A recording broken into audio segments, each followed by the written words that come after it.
வணக்கம் ஓவியா. சென்னையை அடுத்த ஆவடி பகுதியில் ரயில் ஒன்று ஜோலார்பேட்டையில் இருந்து வந்து நிறுத்தப்பட்டு 3/4 மணி நேரத்துக்கு பிறகு இயக்கப்பட்ட விவகாரம் தொடர்பாக விசாரணையில் புதிய தகவல்கள் வெளியாகியுள்ளன. நேற்று மாலை பொழுதில் சென்னை சென்ட்ரலில் இருந்து ஜோலார்பேட்டை நோக்கி புறப்பட்ட எக்ஸ்பிரஸ் ரயில் ஒன்று ஆவடி அருகே திடீரென நிறுத்தப்பட்டது. பின்னர் 45 நிமிடங்கள் வரை அங்கேயே அந்த ரயில் நின்றது.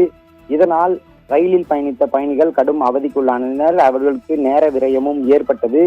இந்த விவகாரம் தொடர்பாக ரயில்வே நிர்வாகத்திற்கு பல்வேறு புகார்களும் வந்துள்ளன.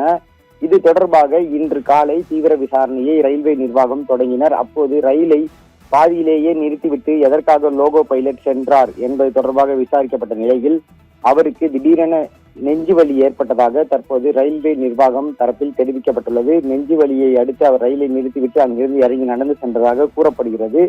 அதே சமயம் தற்போது அவருக்கு மருத்துவமனையில் சிகிச்சை அளிக்கப்பட்டு வருவதாகவும் விசாரணையில் தெரிய வந்துள்ளது.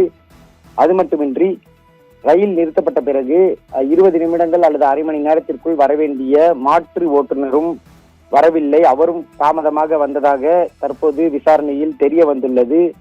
இதனால் இனிவரும் காலங்களில் இது போன்ற சிரமங்கள் மற்றும் நடைமுறை சிக்கல் ஏற்படாது என ரயில்வே நிர்வாகம் தரப்பில் பயணிகளுக்கு அறிவிப்பு வெளியிடப்பட்டுள்ளது.